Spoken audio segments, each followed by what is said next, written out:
your deal with golf. Now, It was interesting. I know, but the whole where you put golf in the place of something else. Yeah. I mean, Well, I grew up with Jimi Hendrix and Jim Morrison and yeah. all the guys that died at 27. And I was their So little you're an brother. anomaly. I was their little brother. And I was in the gang. Trust me, I was in the gang. And I saw them all self-destruct.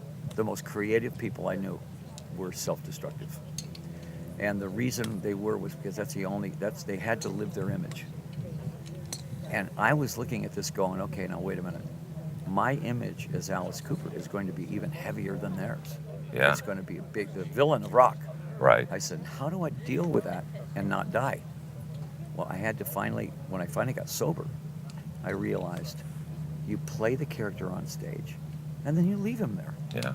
You don't have to be Jim Morrison all the time. Jim thought he had to be Jim all the time. Yeah. You know, and Janis Joplin thought she had to be drunk all the time. Yeah. Or we didn't even know she was doing heroin.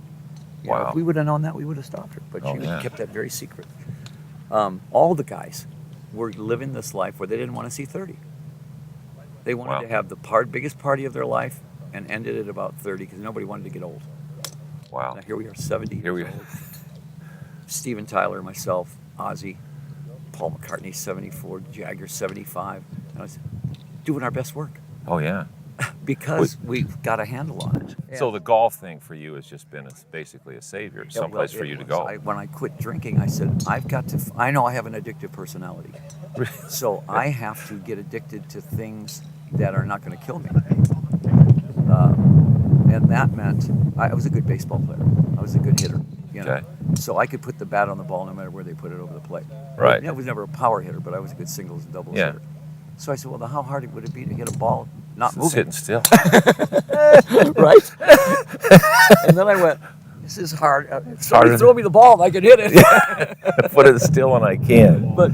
But I went out, and the day I got out of the hospital, and I immediately knew I had to do something rather than sit in front of a TV and watch TV, because that's what I used to do when I drank.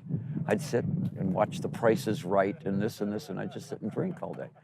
I said, I've got to get outside. I got to find something that's going to take 4 hours a day to get me outside. And I went, golf.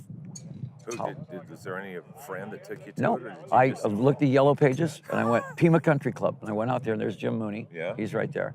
He was the guy. And Jim says, well, I'll help you learn. So he gives me a 7-iron, and I take the 7-iron and I went back like this and went, "Toot," and hit it right down the middle with a little draw on it.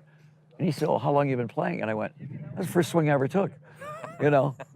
And he goes, well, you're a natural then. Oh, yeah. You know, and I went, well, show me what to do. I went through all of this.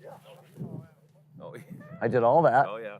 you know. You've been through the whole war. Then I did all this, and then I finally just got to the point of just doing that.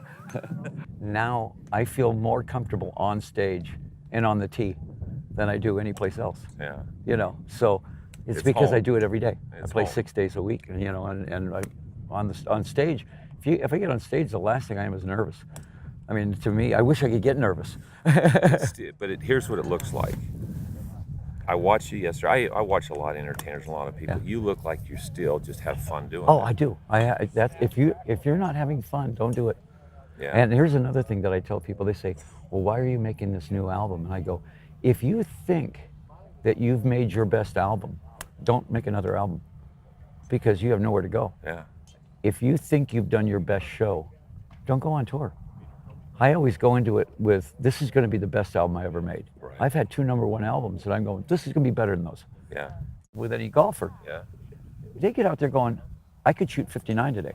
Yeah. They have all the yeah. they have Oh, all yeah. the tools to do that. Oh, yeah. So that's what makes them play every tournament. They go, okay, I shot 61. Why couldn't I shoot 59? They're anticipating greatness all the Yeah, time. They should be, Well, or the they're other- not going to win. It's a fascination. You were fascinated with music. You're Oh, fascinated absolutely. with getting better.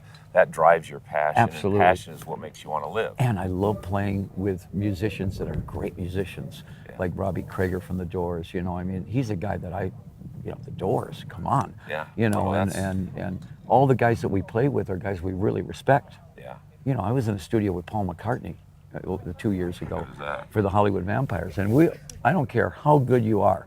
There's Joe Perry from Aerosmith and Johnny Depp and all the guys that we're playing. Paul walks in and sits down at the piano, and we all went. You know, it's like Jack Nicklaus coming out and saying, hey, Let me see you hit hit a few balls for me. You go, what?